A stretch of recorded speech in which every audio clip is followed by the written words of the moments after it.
देखो हम आज क्या देखने वाले हैं, लोथर मेयर कर्व, है ना। 1869 में एक कर्व आया था पीरियोडिक टेबल के रिगार्डिंग में, और लोथर मेयर ने एटॉमिक वेट और एटॉमिक वॉल्यूम के रिगार्डिंग में दोनों को कंपैरिजन करके एक कर्व बनाया था। एक्चुअली उसने एक एक्सपेरिमेंट किया था। उस समय तक 1869 तक जितने भी एलिमेंट्स डिस्कवर हुए थे उन सब को ले करके, है ना, उन्होंने क्या करा था, एक एक्सपेरिमेंट किया था। और उसी एक्सपेरिमेंट में जब उन्होंने एक्सपेरिमेंट को पूरा किया तो उन्होंने एक कर्व बनाया, और उस कर्व में उन्होंने क्या पाया कि कर्व के पिक पॉइंट में क्या आ रहे थे, उसके फर्स्ट ग्रुप के एलिमेंट्स आ रहे थे, lithium, sodium, potassium, rubidium, caesium.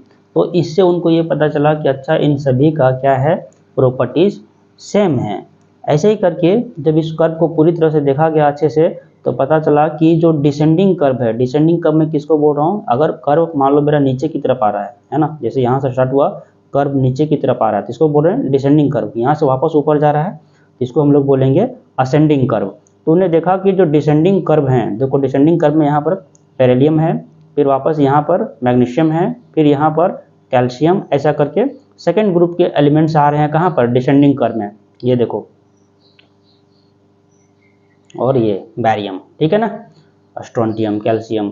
तो डिसेंडिंग कर्व में उनको मिला था क्या, सेकेंड ग्रुप के एलिमेंट्स मिले थे, जिसको हम लोग क्या बोलते हैं, अल्कलाइन अर्थ मेटल। तो इससे उनको पता चला कि इन सभी का प्रॉपर्टीज ऑलमोस्ट सेम है। फिर असेंडिंग कर्व में जरा देखो, असेंडिंग कर्व में क्या मिला, फ्लोरीन, असेंडिंग कर्व में क्या मिला, क्लोरीन, असेंडिंग कर्व में क्या मिला, Br, ब्रोमीन, क्या मिला, आयोडीन, ठीक है। तो इससे पता चला कि इन सभी का प्रॉपर्टीज ऑलमोस्ट सेम है। तो यहाँ क्या बोला जाता है, असल ये कब हुआ था एक्सपेरिमेंट, 1869 में हुआ था, जब दुनिया में ये बात चल रही थी कि आखिर में एलिमेंट्स का सभी को एक जगह ग्रुप करके एक टेबल कैसे बनाया जाए, है ना। उस समय उन्होंने ये एक्सपेरिमेंट किया था। फिर से मैं कह रहा हूँ, ये जितना एलिमेंट्स इस समय तक डिस्कवर हो पाया था उतना ही को लेकर के उन्होंने एक्सपेरिमेंट किया था। तो he plotted a curve between atomic volume and atomic weight. Atomic volume और एटॉमिक वेट के बेसिस पर उन्होंने ये एक्सपेरिमेंट किया था। जब एक्सपेरिमेंट किया तो उन्होंने क्या पाया, तो उन्होंने पाया क्या, the following observation can be made from the curve. पहले सबसे पहला पॉइंट इसमें क्या है कि मोस्ट इलेक्ट्रोनेगेटिव एलिमेंट्स, सॉरी मैं उल्टा बोल रहा हूँ, मोस्ट इलेक्ट्रोपॉजिटिव एलिमेंट्स। तो मोस्ट इलेक्ट्रोपॉजिटिव एलिमेंट्स जिसको हम लोग क्या बोलते हैं, अल्कली मेटल्स, जिसको हम लोग क्या बोलते हैं, अल्कली मेटल्स। तो इलेक्ट्रोपॉजिटिव एलिमेंट्स का मतलब क्या होता है, कैसा एलिमेंट जिसके ऊपर में पॉजिटिव चार्ज हो। तो अल्कली मेटल्स है ना।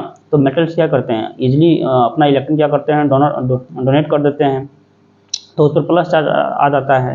तो मोस्ट इलेक्ट्रोपॉजिटिव एलिमेंट्स जिसको हम लोग अल्कली मेटल बोलते हैं, जिसमें कौन कौन आता है, lithium, sodium, potassium, rubidium and caesium.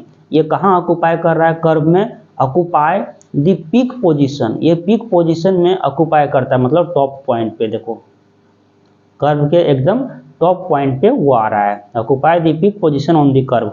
फिर से कह रहा हूँ, most electropositive elements that is alkali metals like lithium, sodium, potassium, rubidium, cesium occupy the peak position on the curve। Second point उनको क्या मिला कि जो लेस इलेक्ट्रोपॉजिटिव एलिमेंट्स हैं, लेस इलेक्ट्रोपॉजिटिव एलिमेंट्स को किसको बोल रहा है, अल्कलाइन अर्थ मेटल्स को। अल्कलाइन अर्थ मेटल्स हम लोग किसको बोलते हैं, बेरिलियम, मैग्नीशियम, कैल्शियम, स्ट्रोंटियम और बैरियम, यानी कि सेकेंड ग्रुप के एलिमेंट्स। ये सब कहाँ ऑक्युपाई कर रहे थे, occupy on the descending curve. देखो डिसेंडिंग कर्व में आ रहे हैं ना, हाँ ये हो गया। थर्ड पॉइंट उन्होंने क्या कहा कि जो मेटलवाइड्स हैं, है ना, like boron, silicon, arsenic, tellurium, ये कहाँ ऑक्युपाई करते हैं, on the bottom of the curve. ये कर्व के बॉटम में, यानी कि यहाँ पर, यानी कि यहाँ बॉटम में तुम्हारा क्या क्या है, यहाँ पर मेटलवाइड्स हैं एंड ट्रांजिशन एलिमेंट्स भी हो सकते हैं, ठीक है। ये तो जो मेटलवाइड्स हैं वो यहाँ बॉटम में लाई करते हैं। इससे उनको पता चला कि अच्छा इन सब की प्रॉपर्टी ऑलमोस्ट सेम है करके, ठीक है। नेक्स्ट एंड आखिरी point, most electronegative elements like fluorine, chlorine, bromine, iodine occupy on the ascending curve, है ना। देखो फ्लोरीन असेंडिंग कर्व में है, क्लोरीन, ब्रोमीन और आयोडीन। अब तुम ये मत कहना कि मोस्ट इलेक्ट्रोनेगेटिव एलिमेंट तो सर फ्लोरीन, और फ्लोरीन के बाद तो ऑक्सीजन होता है, फिर क्लोरीन कैसा। मैं फिर से बता दूं कि ये जो एक्सपेरिमेंट हुआ था ना, वो उस समय तक जितना एलिमेंट्स डिस्कवर हुआ था उसके बेसिस पर हुआ था, ठीक है। तो इसीलिए उस समय फ्लोरीन और उसके बाद क्लोरीन ही था मोस्ट इलेक्ट्रोनेगेटिव एलिमेंट्स। तो ये सब कहाँ लाई कर रहा था, असेंडिंग कर्व में। इससे पता चला कि उनको इन सभी का जो प्रॉपर्टी है वो ऑलमोस्ट सेम है। आगे, on this curve he propose that physical properties of elements यार पीरियोडिक फंक्शन। अच्छा, पीरियोडिक फंक्शन क्या होता है, मतलब कि पीरियोडिसिटी का मतलब क्या होता है कि कोई चीज़ अगर अपनी प्रॉपर्टी को एक खास टाइम पीरियड के बाद खुद को रिपीट करता हो, दैट इज कॉल्ड पीरियोडिसिटी।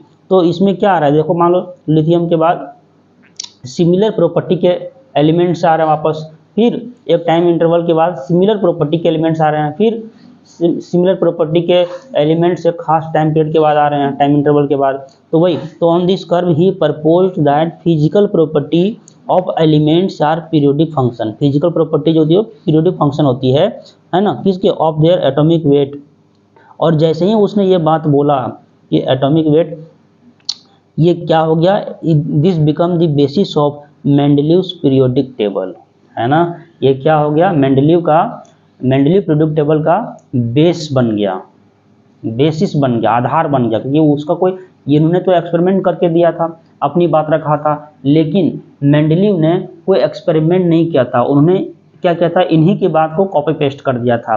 तो जब मेंडलीव ने अपना पीरियोडिक टेबल दिया था टेबुलर फॉर्म में, तो उनसे दुनिया ने जब पूछा कि तुम्हारा इसमें क्या थ्योरी क्या है, तो उन्होंने कहा कि मेरा कोई थ्योरी नहीं है, बल्कि लोथर मेयर ने जो कहा है बस उसी को मैं खाली क्या कर रहा हूँ, यहाँ पर कॉपी पेस्ट कर रहा हूँ और टेबुलर फॉर्म में कर दे रहा हूँ। उन्होंने क्या करा है कि कर्व में दिया है जो कि थोड़ा सा कॉम्प्लिकेटेड है समझना, तो मैंने उसको थोड़ा सा आसान बनाने के लिए टेबुलर फॉर्म में लिख दिया है, दैट्स इट। उनका मेंडलीव का कोई खुद का एक्सपेरिमेंटल डेटा नहीं था, उनके पास कोई एक्सपेरिमेंट किया ही नहीं था उनने।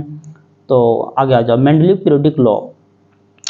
उन्होंने जब कोई एक्सपेरिमेंट नहीं किया था तो उनका खुद का लॉ क्या होगा, देखो, physical and chemical property of elements are periodic function of their atomic weight. ये बात तो यहाँ पहले ही बोला जा चुका है, किसके द्वारा, लोथर मेयर के द्वारा।